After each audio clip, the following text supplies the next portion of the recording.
Most people don't get crushed by failure. They get crushed by the private courtroom in their head. Let me ask you something. When you wake up and your mind already feels heavy, who put that weight there? Because nothing bad even happened yet. No email, no argument, no disaster. And still, your first thought is, I'm behind. I'm not enough. I'm going to mess this up. That's the part nobody talks about. We live in the most comfortable, connected era in human history, and yet so many of us feel quietly exhausted, anxious, and unsure of ourselves. Not because life is harder. Sometimes it's because our minds are louder. Marcus Aurelius wrote, "You have power over your mind, not outside events." Most people treat that like a motivational quote, but it's not a quote, it's a diagnosis. Because outside events aren't the main thing dragging you down. The main thing is the narration, the commentary, the constant inner voice that turns neutral moments into verdicts. And if you think it's just you, listen to this. Studies suggest up to 85% of people struggle with low self-esteem and negative self-talk at some point, even the ones who look confident on the outside. So if you've been telling yourself, why am I like this? Why can't I just be stronger? You're not broken. You're human. Here's the twist though. Negative self-talk doesn't usually sound dramatic. It sounds reasonable. It sounds like caution, like realism. Don't try that, you'll fail. Don't speak up, you'll look stupid. Don't get excited, you'll be disappointed. But what if that voice isn't protecting you? What if it's slowly training you to live smaller? Think about it. How many opportunities have you skipped? Not because you couldn't do it, but because your mind convinced you not to attempt it. How many relationships felt colder? Not because people didn't care, but because your inner story told you they didn't. Stoicism isn't about pretending everything is fine. It's about taking your life back from the invisible enemy, the thoughts you keep believing. And if you stay with me, we're not just going to think positive. We're going to learn how to notice the voice, question it, and rebuild something stronger. Clarity, resilience, and a quiet peace that doesn't depend on the world behaving. Let's talk about negative thinking, because most people misunderstand what it really is. They think it's just feeling bad sometimes. But negative thinking isn't a mood, it's a pattern. It shows up as anxiety in social situations, quiet depression that no one sees, constant stress, and a low-grade sense of not being enough. And the most dangerous part? It doesn't shout, it whispers. It sounds like, I'll probably mess this up. I'm just not that good. No one really cares anyway. At first, these thoughts feel temporary, like clouds passing through. But over time, they stop passing. They settle. They become the background music of your mind. And once that happens, they quietly influence everything you do. You don't just feel anxious, you start avoiding opportunities. You don't just feel insecure, you stop speaking honestly. You don't just feel tired, you begin to live smaller. What's unsettling is how little it takes to trigger this loop. A colleague doesn't reply to an email. Someone you love is unusually quiet. A look lasts 1 second longer than expected. Nothing objectively terrible happened. Yet inside, the story explodes. Your mind fills in the blanks, and it almost never fills them kindly. A clinical psychologist from NYU once explained it simply. Thoughts, emotions, and behaviors are tightly linked. Change the thought, and the emotion shifts. Let the thought spiral, and behavior follows. Here's a real example. Where a child gets into trouble at school, before curiosity has a chance to show up, the mind jumps in. I failed as a parent. Or it swings the other way. The teacher is terrible. This isn't fair. In both cases, notice what's happening. Emotions are driving the interpretation. You're no longer responding, you're reacting. This isn't new. Over 2,000 years ago, the Stoic philosopher Epictetus said something that still cuts straight through the noise. People are not disturbed by things, but by the views they take of them. The event itself is neutral. The suffering comes from the meaning we attach. And once you see that, once you realize the pain isn't always coming from life, but from the lens you're using, you've taken the first real step toward freedom. Because if your thoughts are shaping your reality, then learning to understand them isn't weakness, it's power. Negative thinking doesn't just appear one day out of nowhere. It's trained into us, quietly, patiently, over time. What starts as an occasional harsh thought slowly becomes a habit. A low, constant voice that erodes confidence day by day. And the scariest part? Most people live with that voice for years, without realizing it's even there. Eventually, it stops sounding like an opinion, and starts sounding like truth. Think back for a moment. When was the first time you remember feeling not good enough? For some, it was a strict household where love felt conditional, where praise was rare and mistakes were magnified. For others, it was a teacher's careless comment, a public comparison, or being labeled early as average, difficult, or behind. Sometimes, it was one early failure that quietly planted the idea. Maybe this is who I am. Society doesn't help. We're surrounded by highlight reels, impossible standards, and constant measurements of success.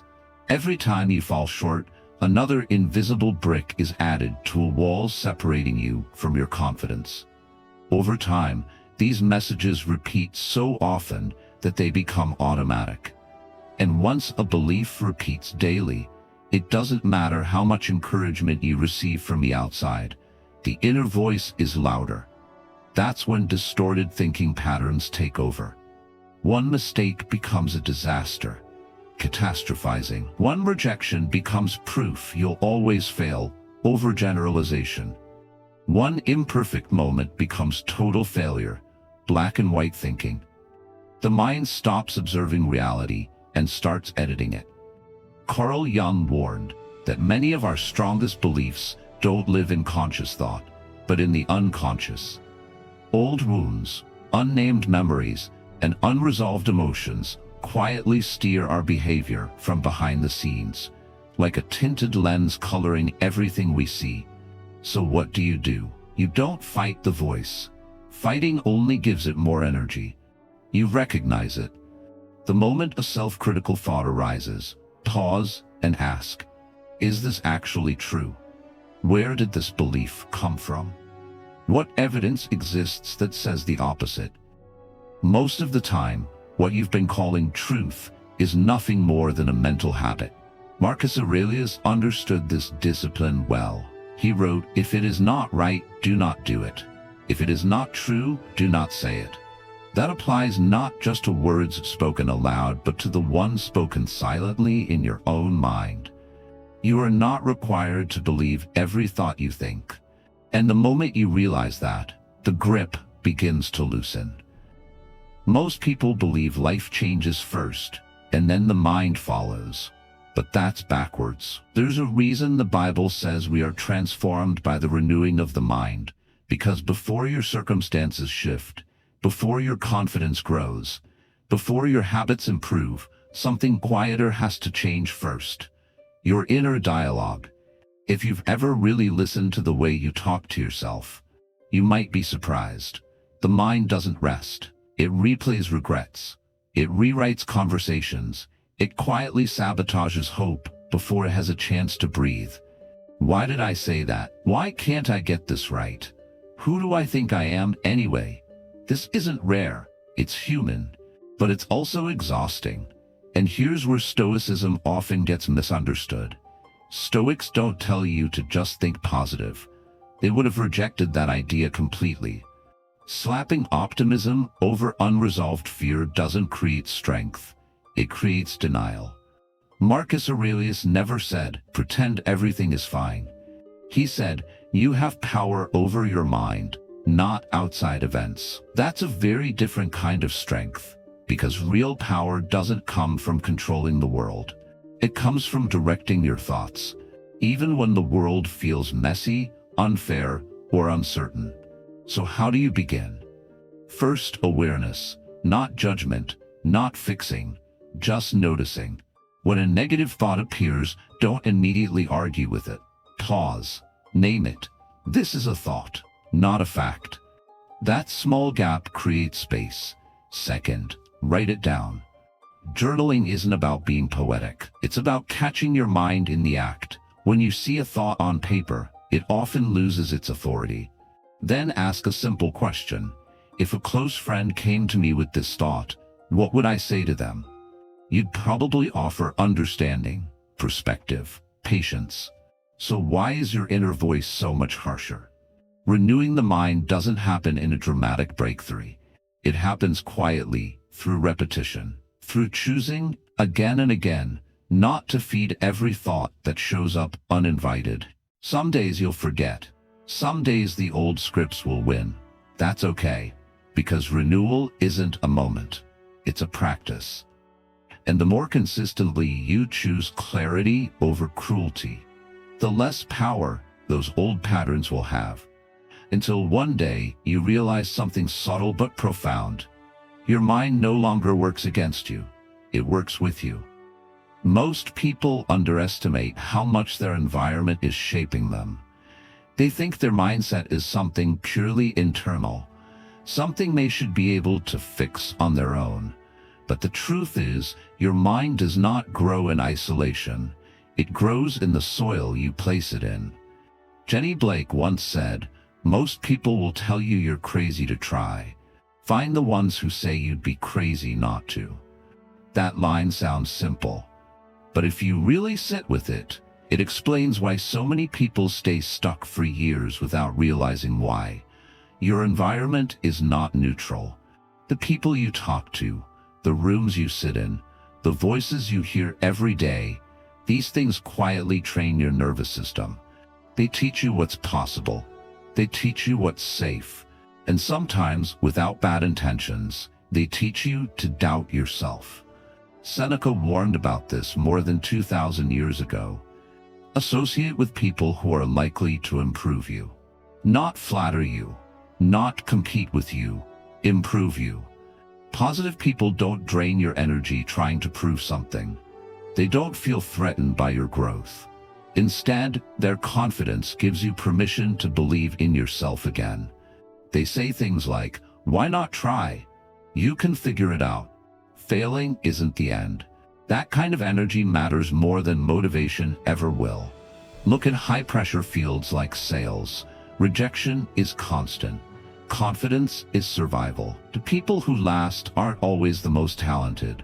They're the ones surrounded by others who normalize failure, encourage persistence, and remind them who they are on bad days.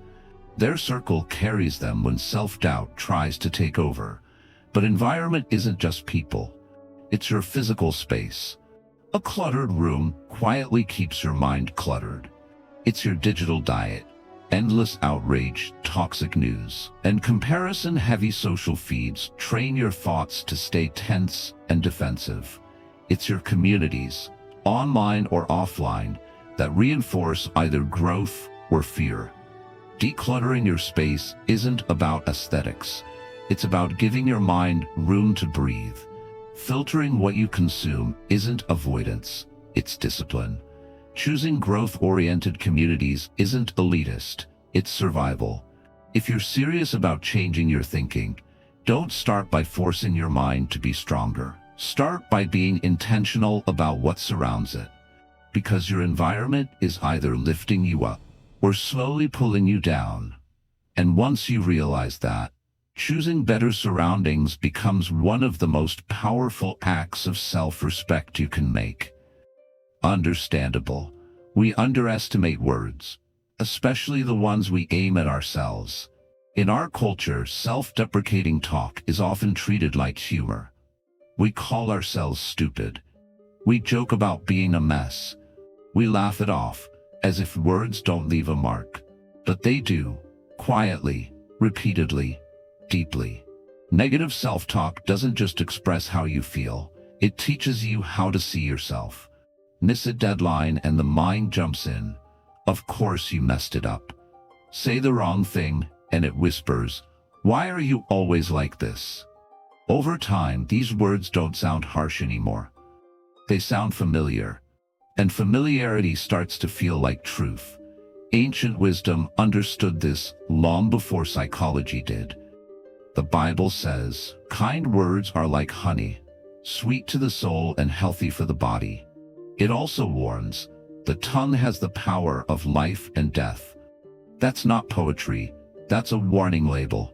Because the words you repeat, especially in silence, shape your confidence, your courage, and what you believe is possible for your life. Marcus Aurelius treated language as a discipline. Before speaking, he trained himself to ask 3 questions. Is it necessary? Is it true? Is it kind? Most people apply that filter only when talking to others. But the real test is what happens when no one else is listening. Pay attention to your inner voice for one day. Just notice the tone.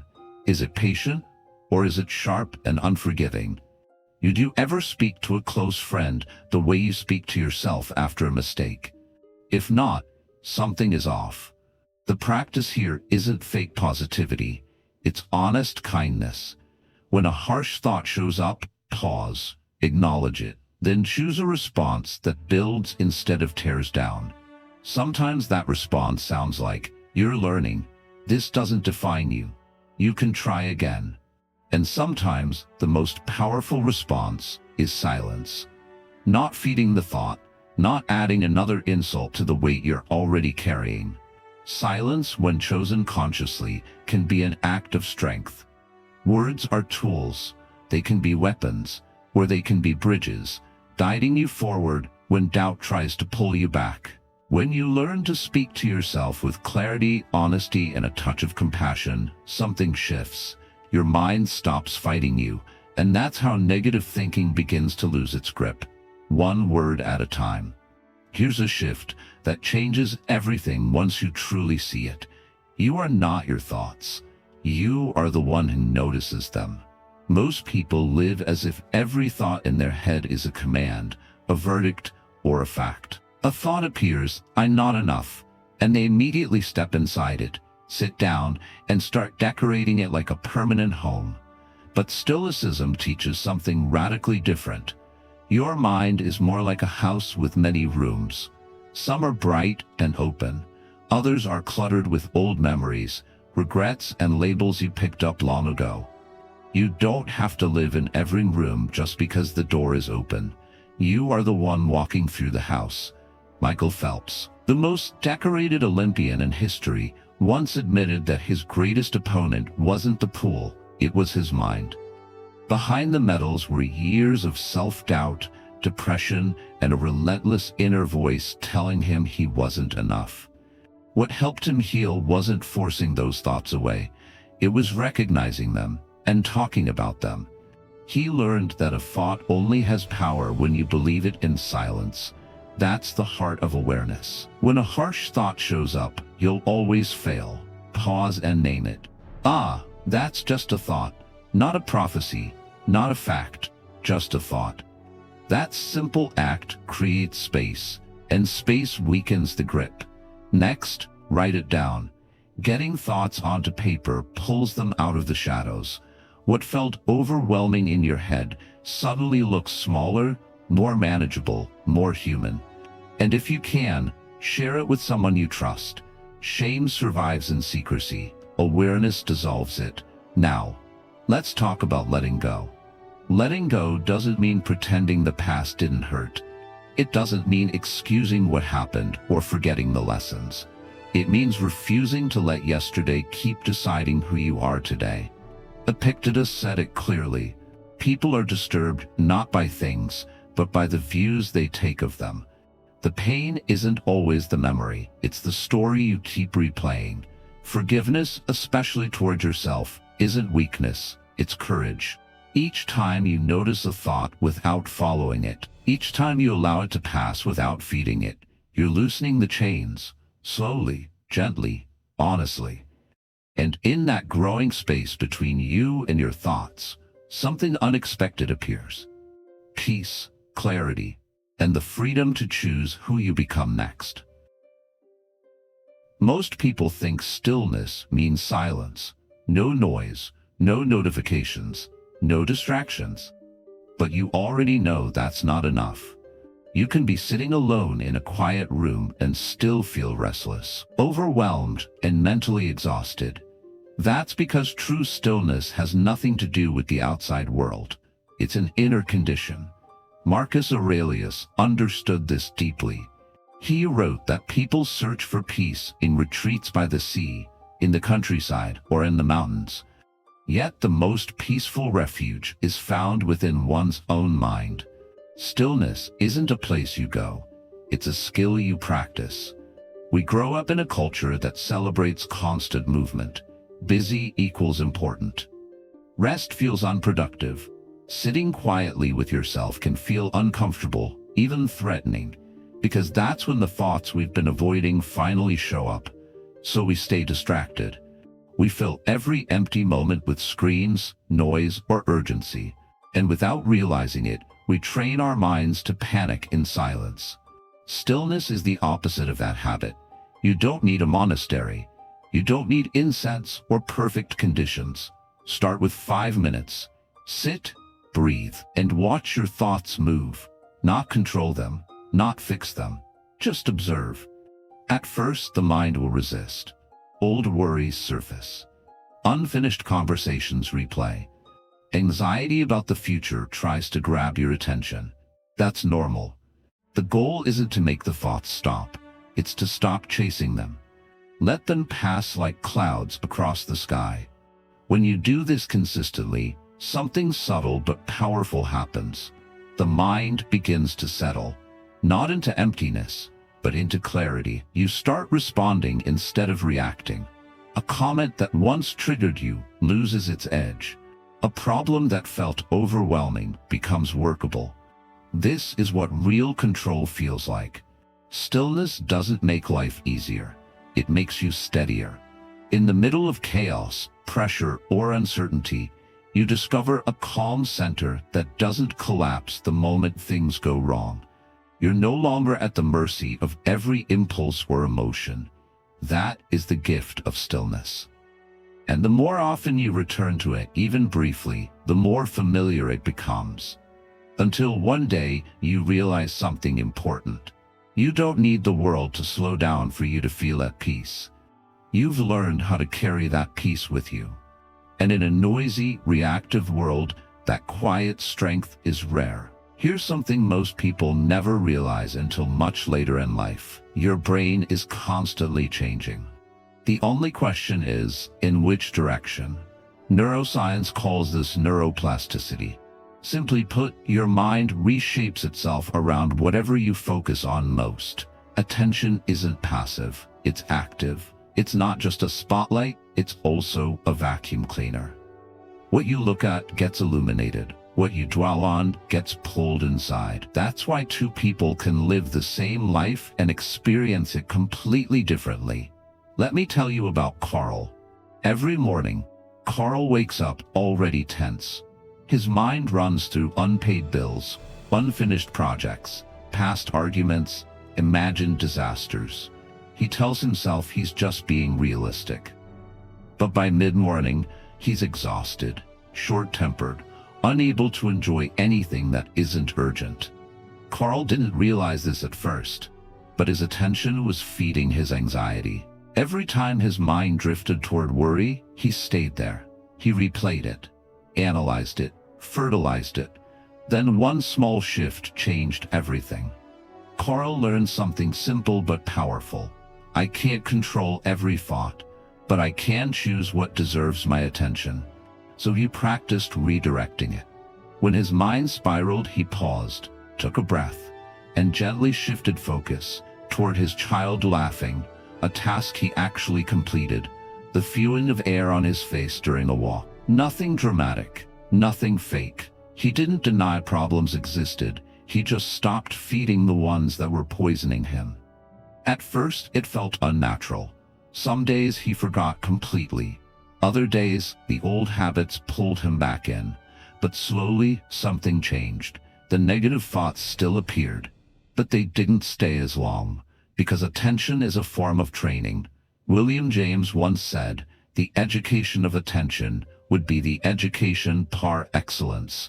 In other words, learning where to place your attention might be the most important education of all.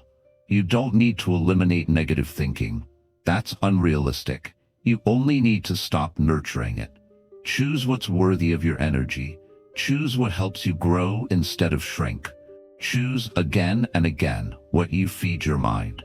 Because the greatest transformations don't begin with force. They begin with small, repeated shifts in attention. And when you master that, you're no longer living at the mercy of your thoughts. You're guiding them. Quietly, intentionally, powerfully. Here's the truth most people never get told clearly enough. You are not imprisoned by your mind. You have a choice, far more often than you think. Negative thinking feels powerful because it's familiar. It repeats itself. It speaks with confidence, but repetition is not truth, and familiarity is not destiny. Throughout this journey, one pattern keeps revealing itself. Freedom doesn't arrive all at once. It arrives through a series of quiet, deliberate choices. First, recognition, seeing the thought for what it is. Then, observation, noticing without immediately reacting. Next, redirection, choosing where your attention goes. Then, letting go, refusing to let the past dictate the present. And finally, stillness, returning to a calm center again and again. None of these steps are dramatic. That's why they work. Think of your mind like a garden. Every thought is a seed. Some grow into clarity, courage, and patience. Others grow into fear, resentment, and self-doubt. The garden doesn't judge. It simply grows whatever you plant and water. If you keep feeding the same old thoughts, the same patterns will keep returning. But when you become conscious of what you're planting, when you start choosing which seeds deserve your energy, the landscape slowly changes. Not overnight, but permanently. Stoic philosophy was never about escaping life. It was about meeting life with steadiness, clarity, and inner strength. About realizing that while you can't control everything that happens to you, you can always choose how you respond. That choice is where peace begins. So here's the invitation. Take a moment and reflect. What thought patterns have been shaping your days? What inner voices have you been believing without question? And more importantly, what are you ready to release? If this journey resonates with you, share your experience, your struggle, your insight, your turning point. Someone else listening right now may be standing exactly where you once stood, wondering if change is possible. This isn't just a video. It's a practice, a lifelong path of learning to live with awareness, discipline, and quiet strength. Stay with this journey. Explore Stoic wisdom not as theory, but as a way of living. One choice, one thought, one calm breath at a time. Because your mind is not your enemy. It's your responsibility. And when you take that responsibility seriously, freedom follows.